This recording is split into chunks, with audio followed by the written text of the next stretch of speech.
Stop everything. Did you hear that MySpace is coming back? Hello and welcome back to the Unrehearsed podcast. It is your host, Giselle, and I am here really excited from last week. All of you loved my backpacks. I did not anticipate that being the case. I was like, I'm just going to show off my little collection and see what happens. You guys were really cool. I mean, I feel like, oh my God, this was a thing that people loved and people connected with. I was like, okay, we're cool. Like, didn't expect that. But I'm really glad that you guys enjoyed my collection. I very much do enjoy my collection.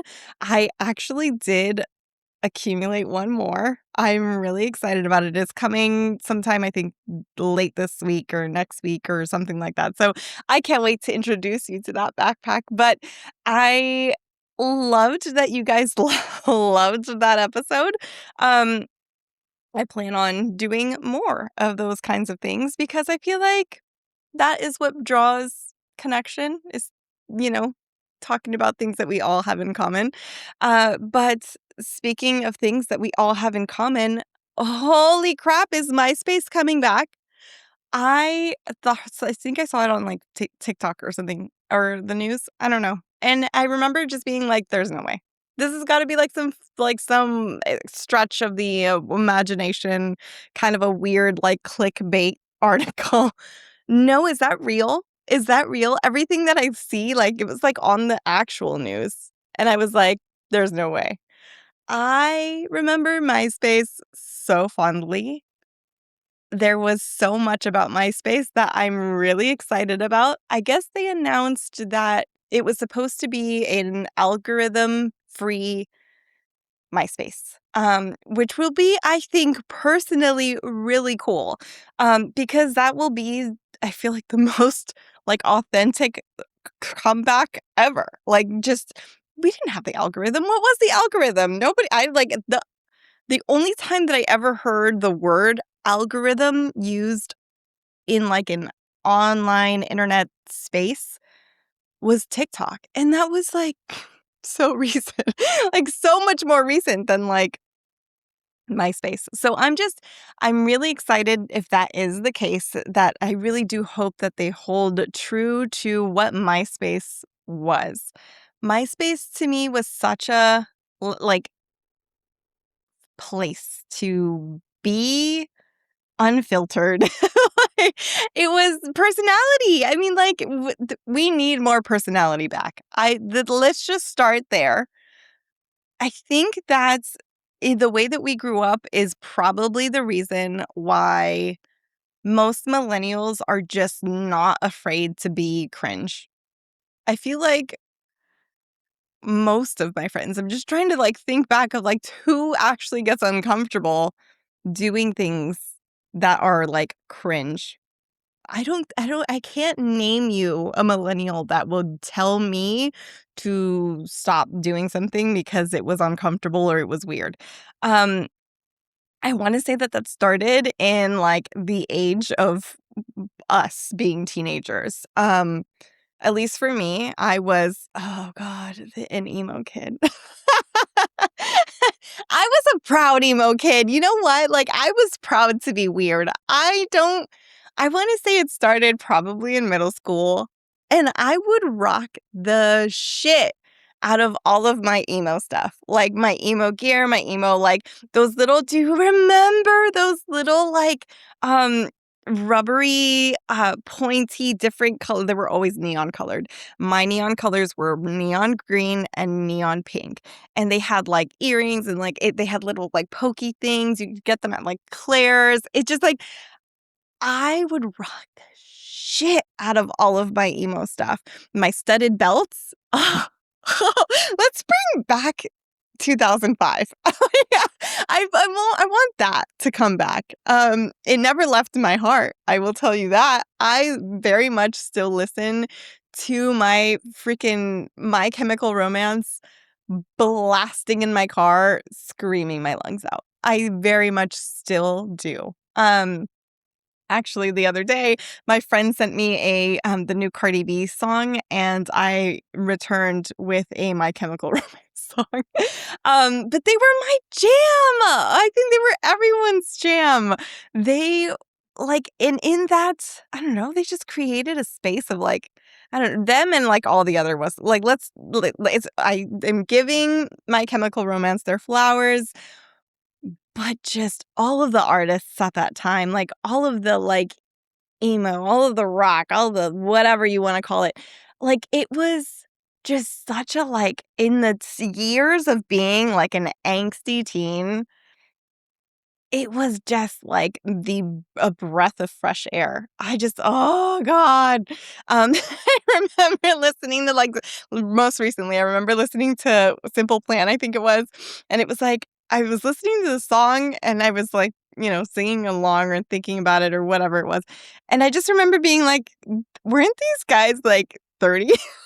They're, like, singing like teenagers, but they hit so much, like, I feel like that was just, like, in your chest, and you know for a fact that that was, at some point, my song on my MySpace because it's just, like, that's just what we listened to, but I feel like they let us be weird and just didn't which I don't know, there was just no like, it was what was popular, I feel like, it was so big, such a movement that, like, it was popular to be weird. It was popular to, like, black your eyes with eyeliner and, like, just be angsty, edgy, and weird.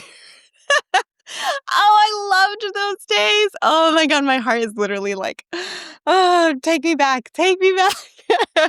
Um, but I feel like that was I feel like what really made it so that we were just our indoctrination was to break the mold, to not care. I don't like and I don't know if this is just me or if it's just my friends or my circle, but, like, I just like, I don't ever remember getting, like and we got bullied. Don't make this like, I didn't get bullied thing or you were it was popular. No, no, no. We got bullied. We got bullied, and people would talk so much crap. It's just that there were so many different kinds of people that we just didn't care. Like, there was enough of us to feel included, and it wasn't all of the same, and so I just feel like that was just our open door. I don't that was the open door. I feel like that MySpace, I mean, let's AIM had its place. That was where we talked to all of our little friends. I wish I remembered all of my, like, usernames and passwords and all of those things because I don't remember my AIM username. I wish I did. But that was, our messaging app, that's where we used to and then we had those little, like, away messages, and those were our little personality things for a while because that's all we had, and then MySpace came out, and it was like the world of endless possibilities. It's like, "Oh, you wanna see into my soul? Here's my MySpace page." So, it just, like, I just love MySpace so much, and I'm really excited that it's coming back. I mean, when Facebook came out, it was, like, very I wanna say, like, my introduction to MySpace was, closer to college, and I remember just being like it was supposed to be more, like, professional. I just feel like it was more, like, older. It just didn't have that same vibe. It was just very, like here is what you have. This is how you connect with your friends, and you can do this. MySpace was like, you want glitter on your shit? Well, here you go. You want like a background and like music and puppies? Like, I got you. And this is such a like flashback to episode 1. Like I used to code my own stuff. Like I used to go and do the little like things that I would find little like codes if I couldn't figure it out myself and I would throw it on there for the font and the this and the that. And then once the top 8 came around, it was just like mayhem. It was mayhem. If you had a friend and they were for some reason not on the top 8, you guys were not friends anymore. Not friends anymore.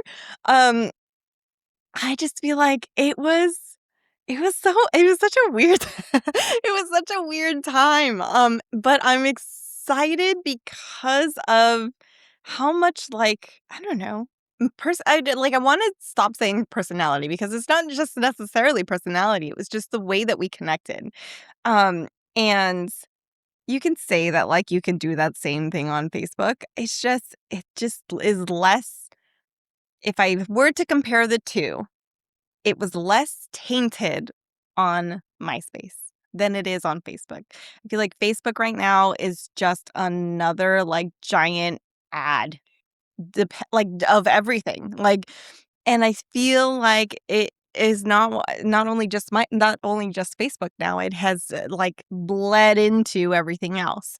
Instagram is the same thing, TikTok is the same thing, it's like everything is ads. I'm so sick of ads. They are everywhere, and they just have polluted everything. It's like you are there and they're giving you a space, but they're really just giving you a space to mine your data, mine what you like, use the algorithm to sell you more things. And I just hate that. I feel like that is why I think of MySpace so fondly is just because it was just such a like just I'm connecting with my friends. This is the place that I go to talk shit with my friends. This is the place that I go to like find out the gossip that is being posted online, um, and just try my hardest to avoid the stupid curse chain letters because just that used to be, like, my biggest problem. That used to be, like, my biggest, like, "Oh god, I hate this." And so and that's what made it simple, right? It's just, like, when all you were avoiding was just to, like, not see a chainmail something, that was simple, you know, and I am really excited about that. I just remember spending hours, literally hours, putting together my profile, putting together my MySpace page, and taking my photo.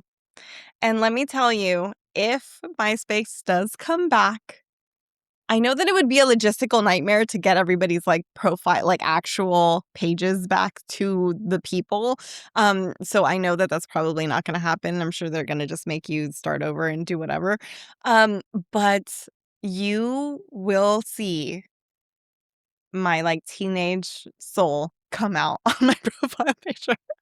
I'm gonna blacken my eyes. I'm gonna take a flash in my hands in the mirror. Oh my god, mirror selfies. I'm dying. I'm so excited right now. Oh god. But yeah, I don't know. I feel like we were very much like the beta testers of social media. Like, my generation, my people, all of you, my people. We were the beta testers. We were there when it started. We were there with the dial-up internet. Like, we were there for the progression of all of these things. And so we were the guinea pigs, I feel like. We were the people that they would try out a couple of things and see which one hit and then, like, kind of roll with it. AIM was one of them.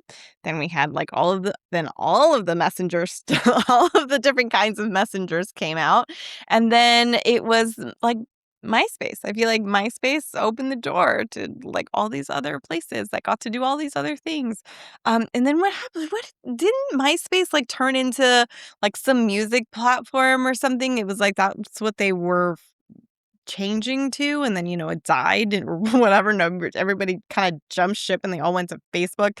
Um, this is what we get, you know? This is what like, we had it so good.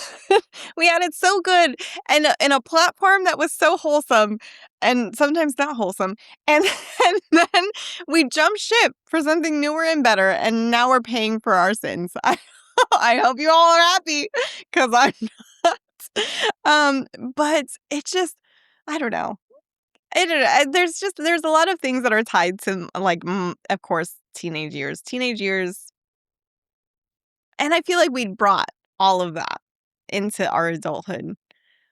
I just I got freaking, they always, what was the thing? The duck face. We used to do the duck face, and there's like a millennial face that also kind of goes hand in hand with the duck face. It's like like, well, that's kind of the duck face, but it never died with me. Okay. I have my game on. I never stopped. So, so it will make an appearance when MySpace comes around.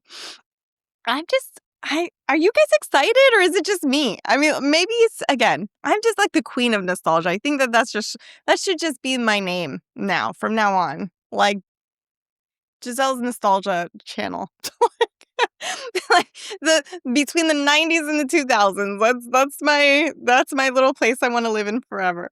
But speaking of, I did get posed a question that was really interesting, and it was hard for me to answer initially. I was like, "Oh, this one's like ouch," because it just, again, I love, I don't want to say that I live in the past, because I don't. I very much try my best to kind of live in the moment, but there are just some things that are just so sweet about thinking about your past, and like it just like makes your heart sing. I don't know if it's just me, or if just my childhood teenage life was just so awesome because of all of the emo like ness of it all. God, I was just such a like really like I think I was mostly, I'm trying to think. I'm going on a small little like backward step here, but I want to say that I was a pretty happy teenager. Like, I don't think that I did have a lot of angst, and there was a lot of times where things were really not good, and I was really like, "Arr," as teenagers are with their raging hormones, and they're like, not sureness of where you are in the world. Um, I want to say that still overall, I was not a crazy angry or crazy depressed teen. Um, but I definitely like had that side of me, and I think that most teenagers do when they're trying to like figure out who they are or whatever it is. So I just feel like even even though I was like generally a happy person, um I just like, there was something about like, I don't know, whatever. Anyway, that's not what I'm getting at. So, the question that was posed was, if you had to choose between losing all of your memories from this point back, or not being able to create new ones, would you keep the past memories, or would you forget all of the past memories to make new ones? And initially, my gut reaction was like, "Ugh, you can't take those away from me." I loved my life. Like, I have loved my life. And again, things are hard sometimes. I've gotten to myself into some real bad predicaments. I've made really bad choices. I've had horrible things happen to me, but I loved my journey. I loved my life all up until this point. Um, and it has morphed me and created me into who I am. So I was like, "Oh," like initially it was just like, you can't like, of course, like I want to keep I want to keep who I've become. I want to keep all of those things that I've learned. I want to, like, that's who I am. Like, my past is where I came from. My past is who I am. But then I thought about it for just like a hot second more. And I was like, but then what about the rest of your life? What about the rest of your life if all you can remember is the past? Your life is over. Your life is done. That's it. There's nothing else. You are not creating any more memories. You are not evolving. You are not learning. You are not enjoying. You are just living in this back past of memories. And it's just like, I as much as I loved as much as I loved my life, and as much as I loved all of the things and all of those really just I feel like I would want to continue. And I want to say that if I had my memories absolutely cleared from today, this point, that I somewhere in my heart and my mind, I would still be who I am, and I can take this person without all of the baggage that I have probably buried somewhere in the back of my brain, and I can just move forward and just be this person and be who I am, who I've created, who I've ended up with. So I yeah, that was my difficult question, but thankfully no one's getting their brain erased and we can still be nostalgic and happy and excited for MySpace to come back and for all of now I got to pick my music. Now I got to figure out which of the like emo songs is going to go on my MySpace profile. And which pose? I feel like I should put a poll. I got to find all of my old pictures of like all of my phases of my Facebook pictures because oh my god, was that a time? Well, I will see you all on MySpace. I will catch you all next week. I love you all so much. Mwah. Bye.